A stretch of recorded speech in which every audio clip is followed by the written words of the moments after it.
going to get started on our dogwood petals.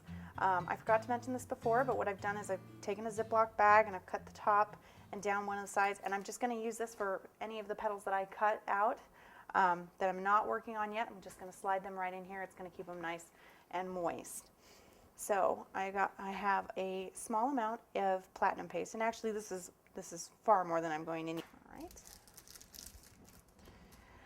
Now what I'm going to do is I'm going to use our white stamens as our centers. Now the dogwood has kind of a bunch of round stamens in the center that almost forms what looks sort of like a button. On the test runs I figured that about 16 total really kind of does it for the size of flower we have. So let's see, 4, 8. Let's throw another one in just for fun. So you need about 8 or 9 little stamens, and all we're going to do at first is we're just going to cut them in half. And put them together. And you can see how it starts to kind of form that round center.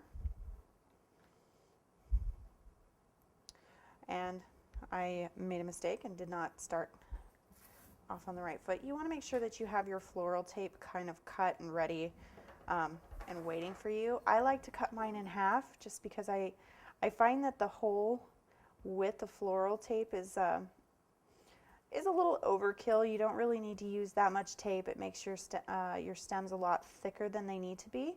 So you can either cut it in half or thirds or even down to quarters, depending on the size of the flower you're going to be making. I'm going to just be cutting this in half today. And later when we go ahead and wire our dogwood into a spray, I might cut it down just a little bit more to make sure that our stems stay nice and delicate. Okay.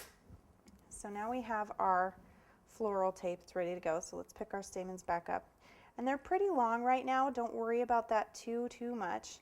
All we really want to do is kind of get them together so we don't lose any. So what you want to do is you want to start your floral tape about 1/4 of an inch from the bottom of the ball of the stamen. So this distance right here should be about 1/4 of an inch. You don't need to measure, it doesn't need to be exact, and nothing in nature is absolutely perfect. So, and all we're going to do is just kind of start wrapping it so that they stay together. If you see a couple kind of inch out the top, just press them down. And we're just going to roll them between our fingers, pulling our floral wire tight so we get a nice tight little pack.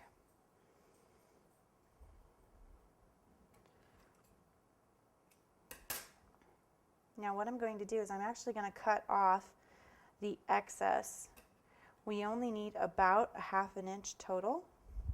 So you see we have our 1/4 of an inch from the bottom of the little ball on the stamen to the top of our floral tape, and you want to go down and about another 1/4 of an inch, and you want to cut it there because you don't need all that excess. Now what we're going to do is we're going to take one of our wires. Now this is a pretty fine gauge wire, and it's going to seem a little flimsy at first, but you have to remember you're also going to be wrapping additional wires from your petals to this. So you want to avoid having a really super thick stem. You want to start with a much smaller gauge wire, larger gauge wire, smaller in size. And all I'm going to do is I'm just going to kind of insert that into the middle.